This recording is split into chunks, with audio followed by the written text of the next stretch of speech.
نحمده ونصلي ونسلم على رسوله الكريم اما بعد فاعوذ بالله من الشيطان الرجيم بسم الله الرحمن الرحيم ولا تكونوا كالذين نسوا الله فانساهم انفسهم اولئك هم الفاسقون۔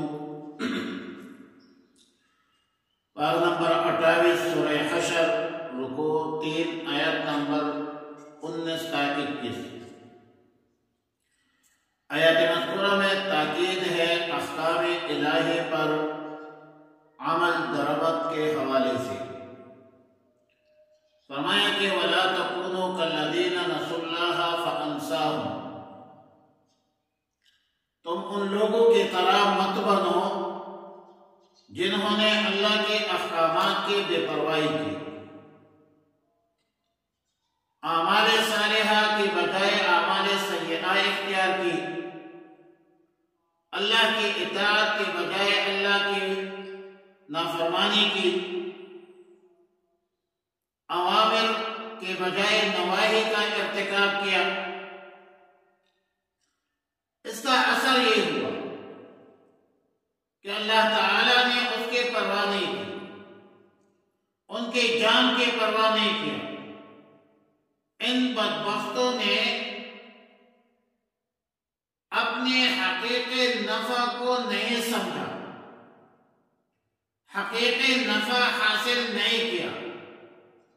ظاہر ہے کہ یہ لوگ فاسق ہے، فاجر ہے، نافرمان ہے، باغی ہے، اور باغی کو سزا بھگتنی پڑے گی۔ یہ مجرمین ہیں، مجرمین کو سزا دی جاتی ہے۔ یہ مشرکین ہیں، مشرکین کو جہنم میں ڈالا جائے گا۔ اب ظاہر ہے کہ یہ جو طبقہ ہے اہل جہنم کا، اور اس کے مد مقابل دوسرا طبقہ اہل جنت کا، جو اللہ کے احکامات، رسول اللہ صلی اللہ علیہ وسلم کے تعلیمات پر عمل کرتے ہیں، یہ دونوں طبقے برابر نہیں ہو سکتے۔ اہل جنت کامیاب کامران لوگ ہیں، اور اہل جہنم جو ہے ناکام لوگ ہیں۔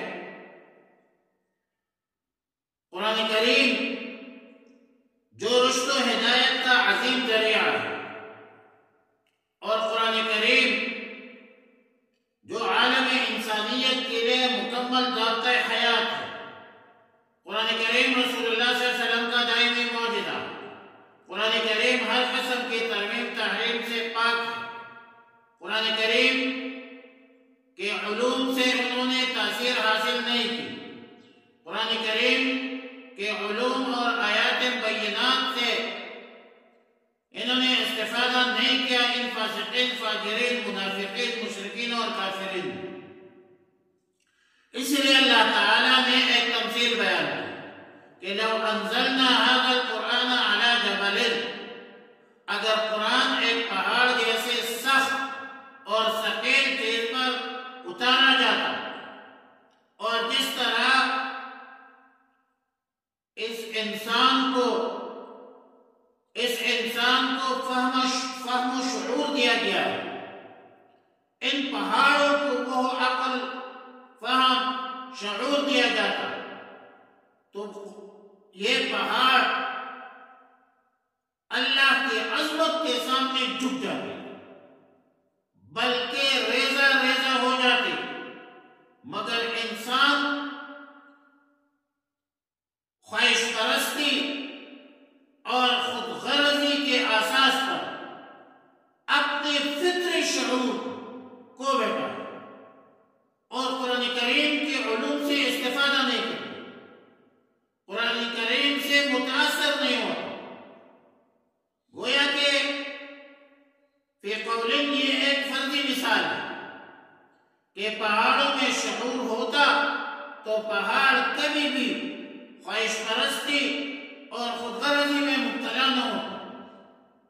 بعض مفسرین کا قول ہے کہ پہاڑوں، درختوں اور دنیا کی تمام چیزوں میں شعور ہے، ادراک ہے، اور یہ شعور اور ادراک مخلوقات میں عقل نقل سے ثابت ہے۔ اس لیے لو انزلنا هذا القرآن یہ کوئی فرضی مثال نہیں ہے، بلکہ یہ حقیقت پر مبنی ہے. کذا فی تفسیر مظہری، سچ کیا ہے، حقیقت کیا ہے؟ حقیقت یہ ہے کہ قرآن فی نفسہ قرآن مؤثر ہے، قرآن کریم قوی الاثر ہے، اور یقیناً بہت سارے لوگوں کو قرآن کریم کے تاثیر سے ہدایت مل چکی ہے، جیسا کہ سیدنا عمر فاروق رضی اللہ تعالیٰ عنہ، اس نے قرآن کریم کے تاثیر کی بنیاد پر ایمان لایا، ایمان پر مشرف ہوا. بلکہ جنات بھی قرآن کریم کی تاثیر کی بنیاد پر ایمان لایا. اور سورہ جن کی آیت ہے قالوا انا سمعنا قرآنا عجبا یہدی الی الرشد فآمنا به. اگر انسان غلبہ شہوات کے اساس پر ضلالت، گمراہی کا راستہ اختیار کرتے ہیں، جس کی وجہ سے بعض انسانوں میں وہ تاثیر قرآن کریم کی وہ تاثیر معدوم ہو جاتی ہے. جو بندہ مکمل طور پر بے راہ ہے تو اولئک کالانعام بل ہم اضل، وہ چوپائے جیسا ہے، وہ چوپائے جیسی زندگی بسر کر رہے ہیں. مواعظ قرآنیہ سے یہ گمراہ لوگ، ضالین، وہ تاثیر حاصل نہیں کر سکتے تاکہ دین پر استقامت اور استقلال کے ساتھ زندگی بسر کر سکے. دین پر مداومت، استقامت، یہ اہم چیز ہے کامیابی کامرانی کا زینہ. الاستقامت خیر من الف کرامۃ. رسول اللہ صلی اللہ علیہ وسلم فرمایا کرتے ہیں شیبتنی ہود، سورہ ہود نے مجھے کوڑا دیا. سورہ ہود میں کیا ہے؟ سورہ ہود میں یہ ہے کہ فاستقم کما امرت وتوکل علی اللہ. بنیادی چیز ہے کہ کیا آپ اللہ کے احکامات کے متبع ہے یا خواہشات کے متبع ہے. اور یہ رول اللہ تعالیٰ نے فرشتوں کو پیدا فرمایا اور وَرَكَّبَ فِيهِمُ الْعَقْلَ، فرشتوں میں فقط عقل ڈال دو، خواہشات نہیں ہے. فرشتوں کی صفت یہ ہے کہ لا یعصون اللہ ما امرهم ویفعلون ما یؤمرون. اور چوپایا کو پیدا کیا. وَرَكَّبَ فِيهِمُ الشَّهْوَةَ، بہائے درندوں میں، جانوروں میں فقط خواہشات ڈال دو. وَخَلَقَ آدَمَ وَرَكَّبَ فِيهِمُ الْعَقْلَ وَالشَّهْوَةَ، انسان کو پیدا کیا اور اس میں خواہشات بھی ڈال دی، عقل بھی ڈال دی. انسان دو چیزوں سے مرکب ہے، ایک عقل، ایک شہوت. ایک قوت ملکوتی ہے، ایک قوت غضبی ہے، حیوانی ہے. رسول اللہ صلی اللہ علیہ وسلم نے فرمایا کہ فمن غلب عقله على شهوته فهو اعلى من الملائکہ. جس کا عقل اس کے خواہشات پر غالب ہو تو وہ فرشتوں سے بھی بہتر ہے. اور فمن غلب شهوته على عقله فهو اسفل من الحیوان. جس کے خواہشات غالب ہو، عقل مغلوب تو وہ حیوان سے بھی بدتر ہے. تو اہم مسئلہ خواہشات کی اتباع کا ہے، خواہشات کے غلبے کا ہے.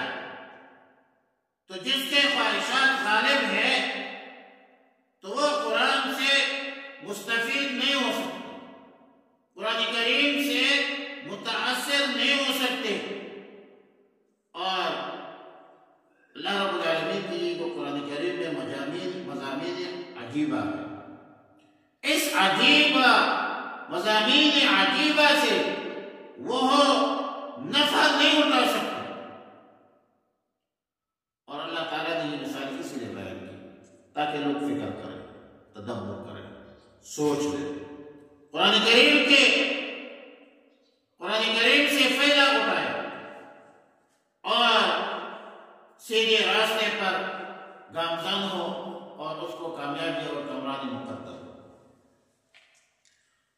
فرمایا وَلَا تَكُونُوا اور مت ہو جاؤ كَالَّذِينَ ان لوگوں کی طرح نسوا اللَّهَ جنہوں نے بھلا دیا ہے اللہ کو فَأَنسَاهُمْ تو اس نے بھلا دی اس کو أَنفُسَهُمْ اب ان کی جانیں أُولَئِكَ هُمُ الْفَاسِقُونَ یہ لوگ نافرمان ہیں.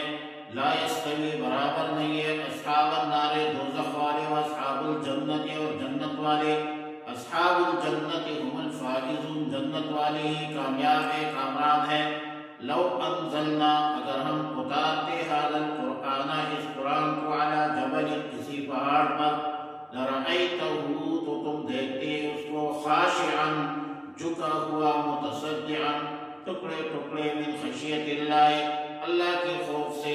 وتلک الامثال اور یہ مثالیں ہیں نضربها ہم بیان کرتے ہیں للناس لوگوں کے لیے لعلهم يتفکرون تاکہ وہ غور و فکر کریں. اللهم ربنا تقبل منا انك انت السميع العليم وتب علينا